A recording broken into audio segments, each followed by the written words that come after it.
Welcome to Rethinking K-12 Education Grant on Demand. This episode is using Zoom breakout rooms with students for teachers. What and why? What is this? Zoom breakout rooms are a way to create separate rooms within the same Zoom session. Why does it matter? Teachers need a way to conduct small group work and other activities in the virtual world. Learning objectives. By the end of this session, you should be able to enable breakout rooms, create breakout rooms in a live session, manage participants and move between rooms, design breakout room activities, and communicate with students while in breakout rooms. Reminder: manage your settings beforehand. You will need to enable breakout rooms in advance.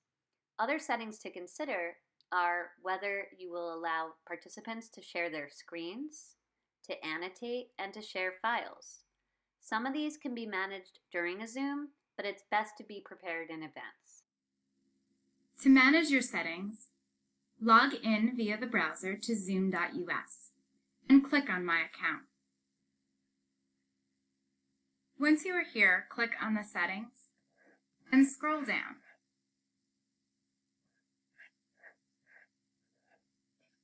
In the meeting is where you can manage some of the settings I mentioned earlier, including the ability to transfer files, allow screen sharing, or annotation by participants. The one you're looking for, though, is in Meeting Advanced, Breakout Rooms. You do want to make sure that it's enabled here. And then you can also allow hosts to assign participant breakout rooms when scheduling. However, you would only be able to assign the participants if all of your participants have Zoom accounts. So this is usually not a feature that we can use with students.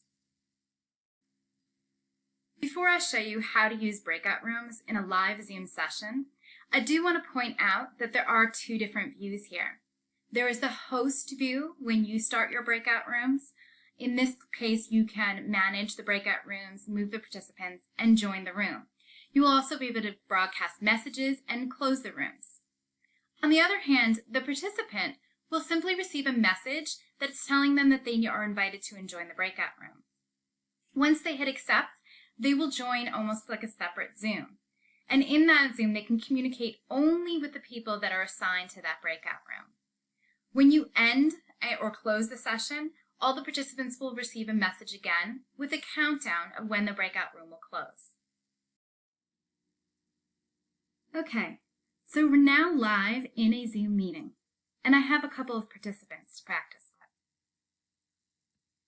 with. The first thing you're going to look for is these breakout rooms. It's going to look like 4 boxes. However, you should note if you have the participant window open, it's going to disappear into the 3 dots. When you choose it, it's going to ask you how to assign the participants. Automatically, we'll just randomly assign for the rooms. You can also do it manually. In this case, I'm going to choose 2 rooms.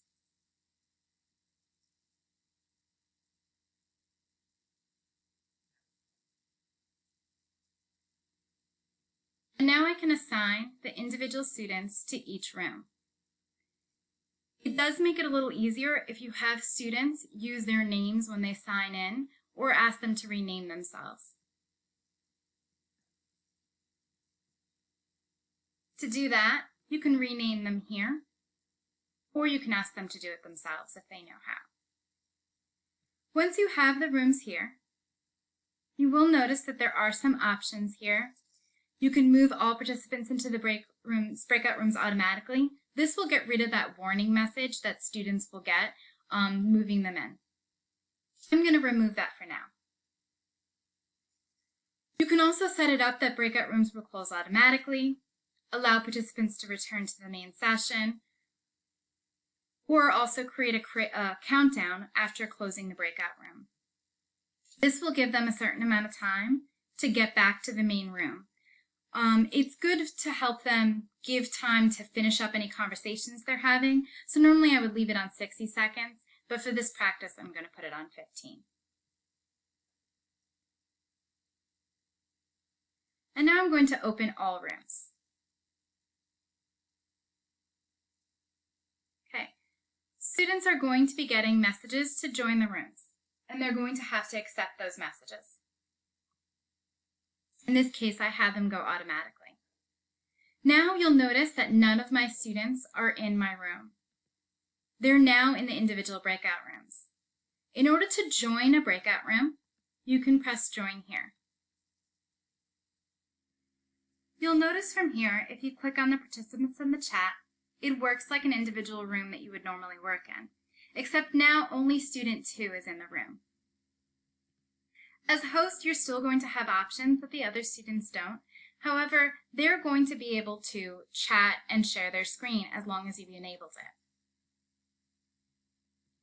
Let's say that you want to return to the main room. If you click Leave Room, everybody in the room will remain there as long as you hit Leave Breakout Room. When you get back to the main session, you will notice that the students are still in the breakout room.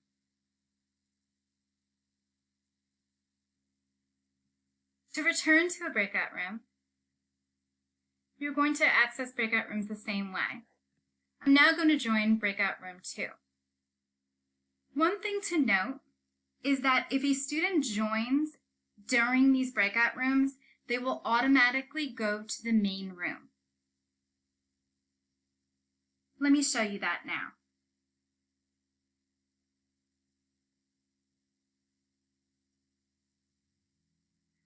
Okay, you will notice that it says 1 unassigned participant. This means somebody is waiting in the main room. Make sure you don't miss this, because if a student joins and they are late to the breakout rooms, they're going to sit in that main room by themselves. So now I can take this student and I can assign them to a room. I'm going to put them in the room that I'm in now.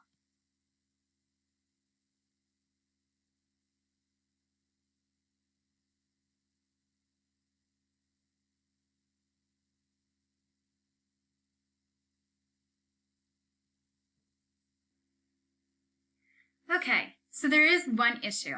If you notice that this student is not joining, it might be because you have the waiting room enabled. In order to let the student into the Zoom session, you will have to leave the breakout room and return to the main session. You'll see here, now you see the notifications to admit the student from the breakout room or from the waiting room. Once the student is admitted, it will appear here. Now you can go to the breakout rooms and assign them again.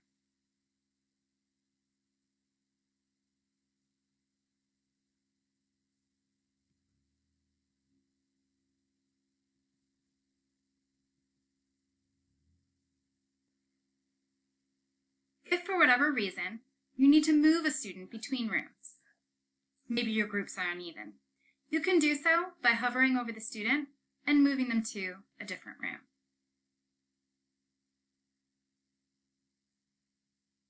The green dot will let you know that they're in the correct room.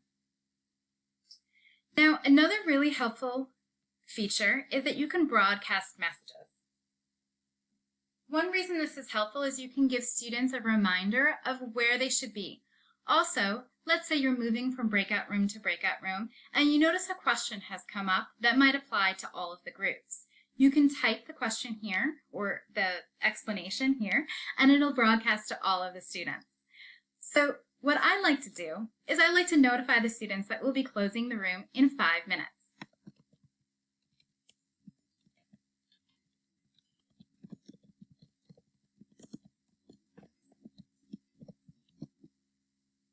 And press broadcast.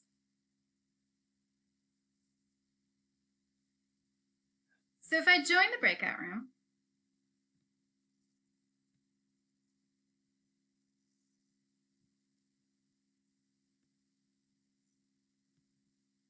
that broadcasted message would have shown for all of the participants.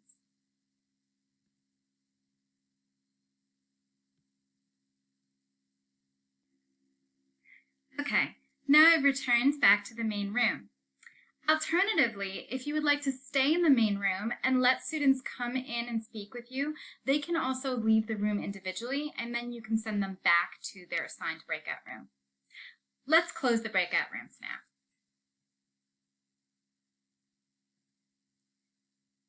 All you need to do is click the button for Close All the Breakout Rooms. I gave 15 seconds. As students click yes, that they're acknowledging that they're being kicked out of the room, they will move back to the main room.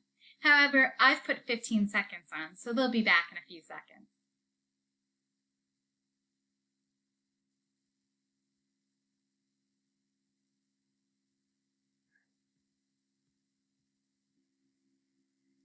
If you would like to send the students back into the rooms, you can press this button, Recreate, and recreate all rooms. And then open all rooms.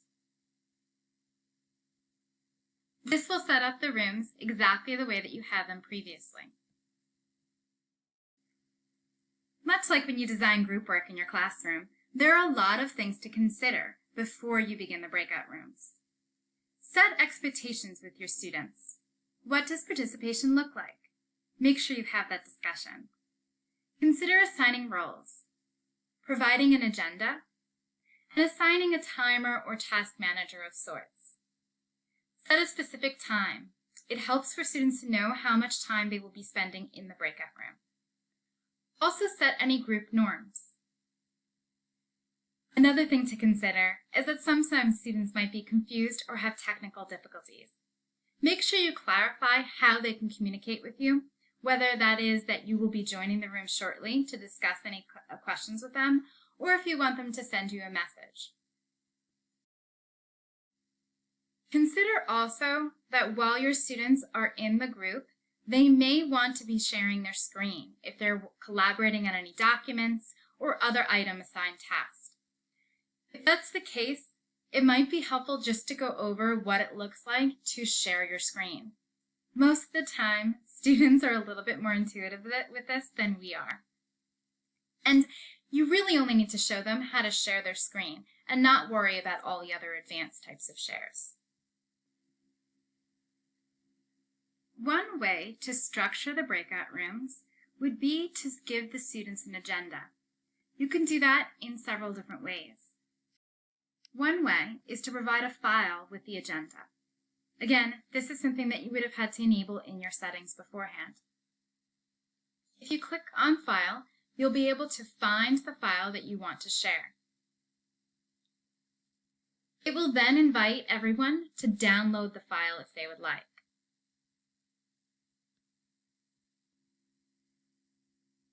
Just to note, while this might work well for an activity that students are doing, if students leave the room because you've put them into the breakout room, they will no longer have access to download that file. So you would need to make sure that they download the file before being put into the breakout rooms. There is another way to share it that will allow them to access it during the breakout rooms. To do this, you would need to access the link to the live document, whether or not that's on Google Docs or on OneDrive, and share it with the students via the broadcast. It's important to decide if you want students to be able to edit that document or if you want to put it as a non-editable document. Let me show you an example. Let's say that you have an agenda with activities for students to try. On the right side, you might give them an option to put questions or issues that came up or any feedback that you would like from them. Include any links in the agenda to items that they might need, such as PowerPoints, websites, or other activities.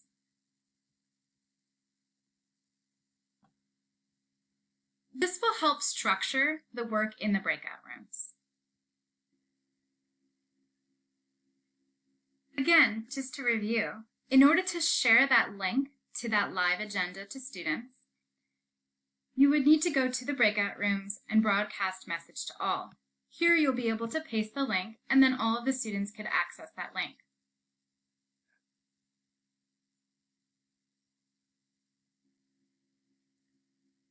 If you haven't used Padlet yet, It is also very helpful for group work. So for example, you could create a Padlet that has different assignments here for students. In this case, these are images to discuss around digital citizenship.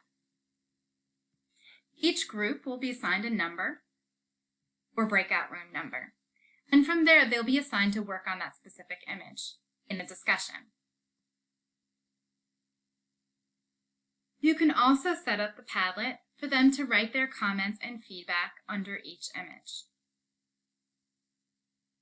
Let me show you another example of this. In this sample Padlet, you can give students discussion questions to have in the breakout rooms. Each of these are a column in which students would add their comments, maybe one comment for each group. They can add their comments by putting their group name or number and what their comment was.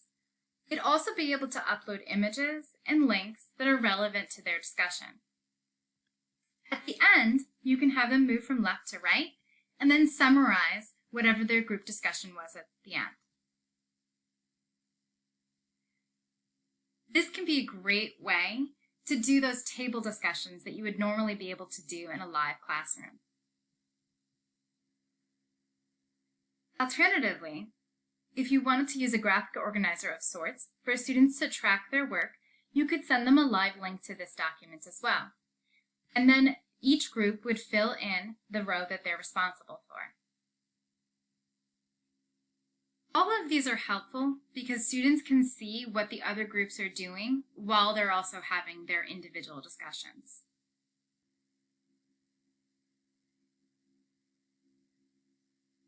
Another option that you could have students do during the breakout room is to work in whiteboards. Students can share whiteboard as long as you've enabled it. So for example, I'm in a room right now, but a student has shared a whiteboard. They could then show their classmates how to solve a problem.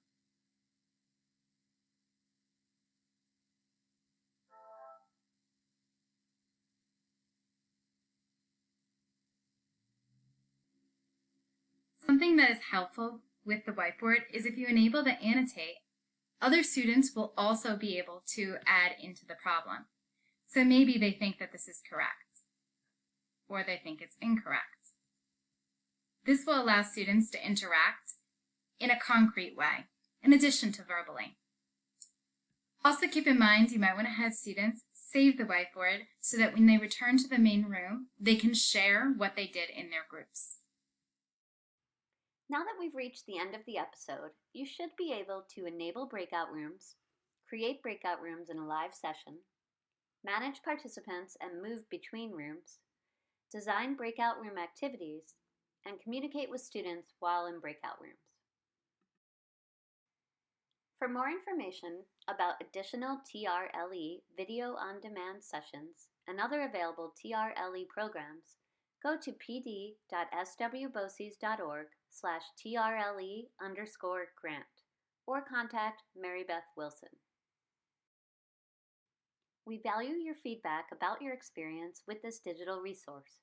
Please take a moment to share feedback about your experience with this resource using the following links.